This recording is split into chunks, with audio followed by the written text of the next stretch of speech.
प्रधानमंत्री दक्षिण भारत में बोलते हैं तो तृणमूल कांग्रेस पर निशाना आता है शोभा मजूमदार का नाम लेकर, जबकि टीएमसी लगातार उसी मामले को लेकर आपको बंगाल में घेरती रही कि आप लोग जहां जहां जब जब किसी की मौत देखते हैं तो उसके घर पहुंच जाते हैं, यह बताने के लिए कि यह तो हमारा आदमी था।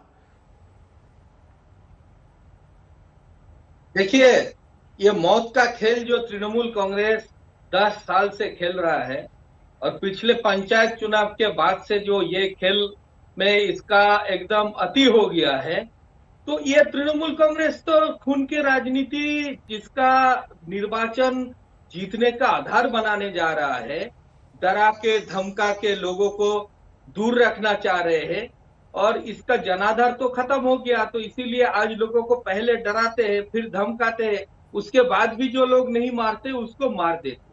80 साल की एक माँ थी, एक वृद्धा माँ थी, जिन्होंने मरने से पहले उसने खुद मीडिया के सामने बोल के गया है कि मेरा बेटा बीजेपी करता है, हम बीजेपी को सपोर्ट करते हैं, बोल के मेरे बेटे को मारा, मेरे को मारा, और आज इसलिए उनका मौत हो गया। इसके बाद भी ये इस पे चर्चा कैसे कर रहे हैं, इसका विरोध कैसे कर रहे हैं? थोड़ा तो शर्म इसको होना चाहिए कि कितने जान के बदले में ये सत्य में रहना चाहते हैं। अरे आप अगर 10 साल में लोगों को सेवा किया है, लोगों के लिए काम किए हैं, तो आपको ये खून का होली नहीं खेलना होता था। लोग आपके पास से नहीं हट जाते थे। और हमारे लोकसभा चुनाव में जैसे ही हमारा 18 सीट आया है, उसके बाद तो ये बौखला गया है, और बौखलाने के बाद ये सीधा सीधा मार देते हैं। कभी 15 अगस्त को नेशनल फ्लैग उठाने के लिए मार दिया जाता है, कभी पार्टी के मिছিল में झंडा लेके जाने के लिए उसी में गोली चला के मार दिया जाता है सिलीगुड़ी में, कभी सपोर्टर बेटा सपोर्टर होने के लिए मां को मार दिया जाता है, एक बच्चे तक को नहीं छोड़ते ये लोग। तो ये दरिंदगी का जवाब जो है बंगाल का जनता देगा, और 2 मई का ये सरकार जाने के साथ ही ये दरिंदगी का अंत। मोनजीत मंडल बोलिए। पहली बात ये है, ये बहुत ही एक दर्दनाक घटना घटी। कल भी मैंने आप ही के चैनल पे था और मैंने बोला हम परिवार के साथ पूरा समवेदना जताते हैं, लेकिन कुछ मैं स्टैटिस्टिक्स आपके पास रखना चाहता हूं।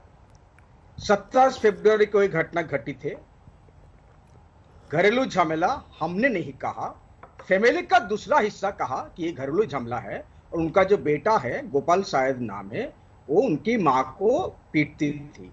हमने नहीं कहा, दूसरे फैमिली उनका जो जिसका मौत हुआ शोभा मजूमदार, बहुत ही दर्दनाक मौत है, उनका ही जो पोता है वो कह रहे थे। नंबर 1, 1 महीने तक ये मुतरमा अस्पताल में भर्ती थे। 3 दिन पहले, आज से 3 दिन पहले उनका डिस्चार्ज हुआ। अपोलो अस्पताल कलकत्ता में बहुत जाने माने अस्पताल है। मेरा सवाल है, जो डेथ सर्टिफिकेट में लिखा गया है डॉक्टर अर्चना मजूमदार के द्वारा, मैं बाद में आऊंगा वो किस पार्टी का है, सबको पता है। डेथ सर्टिफिकेट में लिखा है death due to internal haemorrhage and injuries.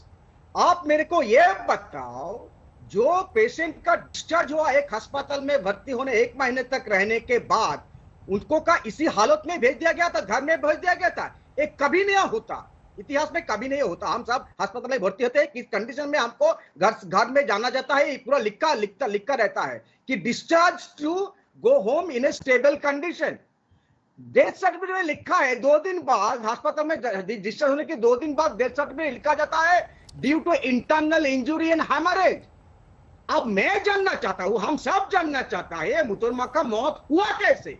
Internal haemorrhage और इंजुरी घर पे आके तो आके हुआ, या अस्पताल से उसी कंडीशन के 1 महीने रहने के बाद छोड़ा दिया गया? This is point number 1। Point number 2, कौन पोस्टमार्टम कर रहे हैं? मुतरमा बीजेपी के मानते हैं डॉक्टर है। अगर इस तरह का डेथ सर्टिफिकेट आप लिखते हो, ये लगता है मामला कुछ गड़बड़ है, इंटरनल इंजुरी हेमरेज कुछ गड़बड़ मामला है, इसमें कुछ आउटसाइड फोर्स हो सकते हैं। तब क्यों इस डेड बॉडी को पोस्टमार्टम पे भेजा नहीं गया? एकदम बहुत जल्द से इनको पूरा क्रिमेशन क्यों कर दिया गया? ये सवाल नंबर 2।